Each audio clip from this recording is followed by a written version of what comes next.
IBomma Ravi arrest అయ్యిండు. అతను తప్ప అని కొందరు అంటారు, కొందరు తప్పు కాదని అంటారు. ఫస్ట్ ఐబొమ్మ గురించి మాట్లాడుకుందాం. ఐబొమ్మ అంటే నేను కూడా చూసా, నేను కూడా ఐబొమ్మ బాధితుడిని. ఎప్పుడు చూసానంటే సినిమా ఓటీటీలు ఎప్పుడైతే రిలీజ్ అవుతాయో అప్పుడు నేను చూసాను అనమాట. Okay, I will accept that. ఈయన ఏం చేశాడు, అసలు సినిమా వాల్యూస్ అంటే శాటిలైట్స్ పడక జరగనే థియేటర్లో ప్రీమియర్స్ పడిన తర్వాత ఐబొమ్మలో కొదలం అనేది చాలా తప్పు విషయం అనమాట. ఎందుకంటే సినిమా వెనకాల ఎంతోమంది కళాకారుల కష్టమైతే ఉంటుంది. ప్రొడక్షన్ వాల్యూస్ అయితేనేమి, జూనియర్ ఆర్టిస్టులు అయితేనేమి, డైరెక్టర్ అయితేనేమి, హీరో హీరోయిన్కి సంబంధించి అయితేనేమి, ఇవన్నీ ఎంతోమంది కష్టాలు. మనం ఏదైనా ఒక చిన్న పని చేస్తే దానికి ఆటంకం కలిగితే ఎంతగానో బాధపడతాం. అలాంటిది ఎన్నో they spend so many lot of money, so many time, so many ఎక్స్పెన్సివ్స్ ఎన్నో ఖర్చు పెట్టింటారు అనమాట. ఖర్చు పెట్టిన తర్వాత నువ్వు తీసుకెళ్ళి ఐబొమ్మలు పెట్టేస్తే ఎవరికి కాలేదు చెప్పు, ఎవరికైనా కాలిద్ది. అందుకని చెప్పి ఆయన సపోర్ట్ చేయండి. ఇంకో విధంగా అంటే మన మధ్యతరగతి వాళ్ళ గురించి మాట్లాడుకుందాం అనమాట.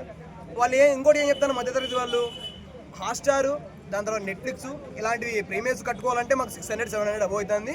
మధ్యతరగతి వాళ్ళు చూడలేకపోతున్నాము అని అంటున్నారు. Okay, I accept that. నేను కూడా మధ్యతరగతి వ్యక్తినే.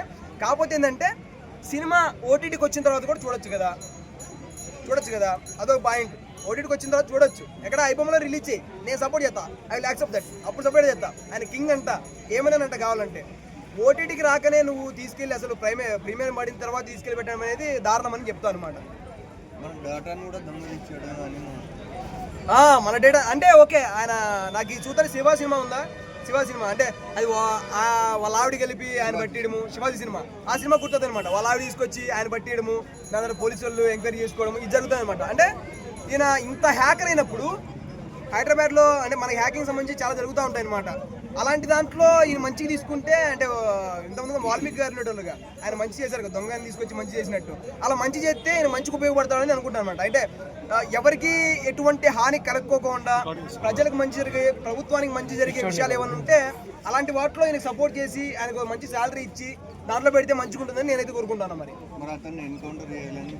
భయ్యా ఎవరన్నారు, ఎవరంటారు భయ్యా ఎంకౌంటర్ చేసే అంటే ఒకటి చెప్తా. అయితే ఏంటంటే సినిమా వాళ్ళు రౌడీలు కాదు. ఫస్ట్ థింగ్, వాళ్ళంతా సున్నితమైన మనస్తత్వం ఉంటుంది. ఎంకౌంటర్ చేసే అంత ఏముండదు.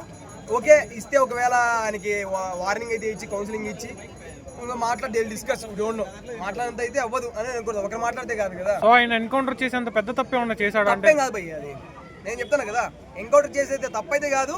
సినిమా వాళ్ళు మరీ అంత తప్పేం కాదు.